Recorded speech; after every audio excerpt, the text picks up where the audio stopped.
Hi everybody, it's Sam for the Anoraks podcast, and I'm back with part 5 of my How to Play Heroclix tutorial series.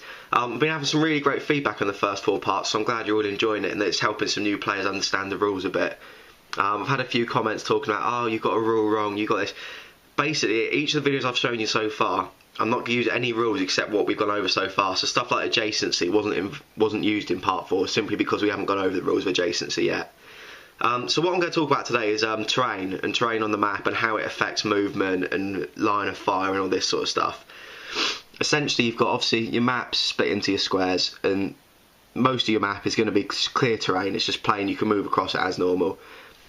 What you see in front of us here, there's two squares here with a yellow outline around them. Might be yellow, might be green. I'm colourblind, but I think that's yellow. And that's hindering terrain. Hindering terrain it's an area you can stand in, you can move through, you can see through it, but it has some effect on movement.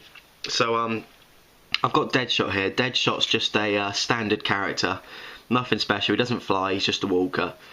So if Deadshot wants to move through hindering terrain, he can move up towards it, but as soon as you enter hindering terrain, you have to stop. That's the end of your movement. It doesn't matter. I mean, he's got 8 movement. He could be next to it.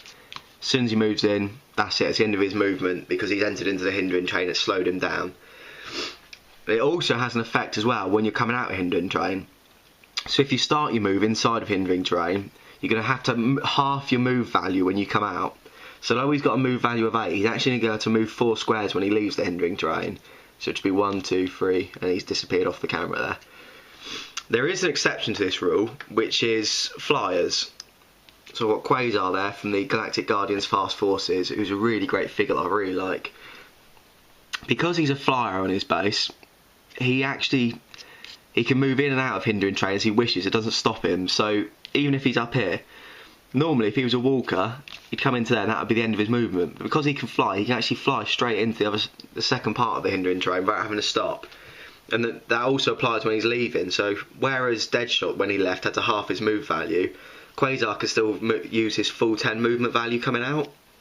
So that's one of the advantages there. And obviously you can use that to your advantage. So obviously someone that can fly can carry another character, which is something we'll go over soon.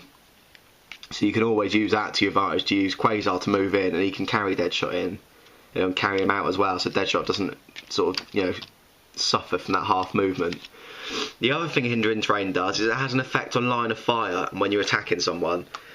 So if I've got Deadshot inside the hindering terrain there, and Quasar stood just outside it down here, yeah, he's got a clear shot on Deadshot there. You can see him fine, there's nothing blocking his way, but he's having to fire through some hindering terrain. And what that's going to do, that's going to add a +1 to Deadshot's defence.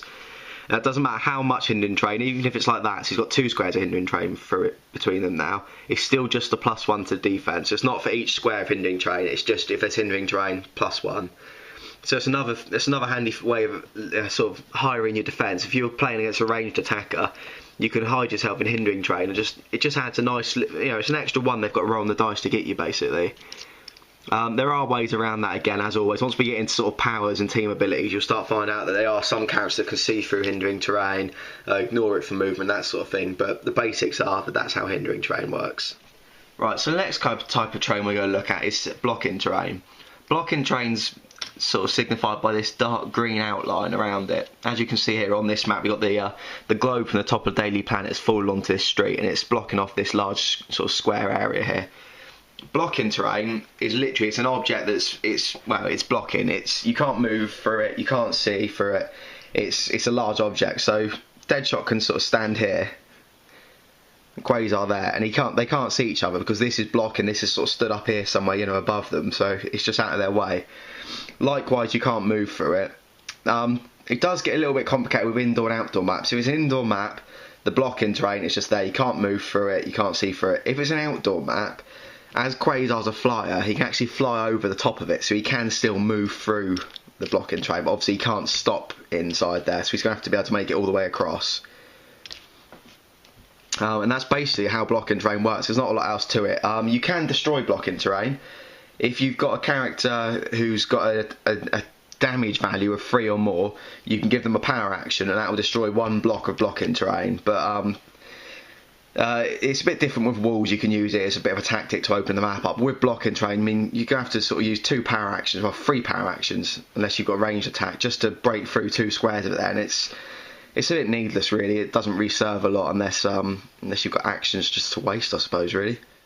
Right, we've moved from the Streets of Metropolis now to a sort of nameless dock from the Street Fighter map set to look at water terrain. So water terrain clearly is water. You can normally tell it's got this sort of blue colour, and it's got a blue outline.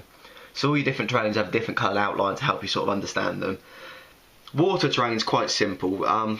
It's basically, for movement, it's hindering terrain. So if Deadshot walks into it, he stops. When he walks out of it, he halves his movement value. He can move through it as normal.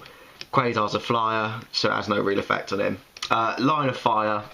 Water does nothing for line of fire, so it's basically hindering for movement, clear for line of fire. Water's not terribly common, I wouldn't say, on a lot of maps. It does appear from time to time, but most maps have very little, if no, water terrain at all.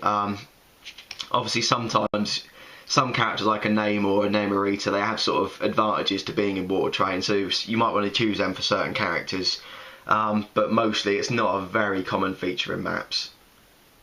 Sticking with the Street Fighter set for a moment, this is a wall terrain. If you can see, there's between these 2 boxes here, there's a really thick black line, and that marks a wall. Walls work, again, they work a bit differently indoor outdoor. So if it's indoor, it's you can't get through it, you can't fly over it. If it's outdoor, you can't walk through it, but if you're a flyer, you can go over the top. And walls, like blocking terrain, can be destroyed. So Quasar here does 4 damage, so if he wants, he can use a power action to destroy this bit of wall, and then you replace it with a debris token. Put a debris token on either side, and that then becomes, a debris token is hindering terrain, but you can then move through this. And that's about it for walls, really, quite simple. So there's one more type of terrain I want to go over today, and that's elevated terrain. Elevated terrain, I'm going to touch on it briefly, and then the next part of the series we're going to go into it a bit more depth, because it's not terribly complicated, but it does take a little bit of sort of thought to get around. So elevated terrain is marked by these red lines. An elevated terrain, as it sounds, is an elevated area. So it could be a hill, up some staircase onto a second level of an outdoor area or an indoor area. And obviously, if you're a flyer, you can fly, so you can just immediately go straight up onto hindering terrain, onto elevated terrain, sorry, however you wish. If you're not a flyer, however, like Deadshot, you need to be looking for ladders around the area or ramps.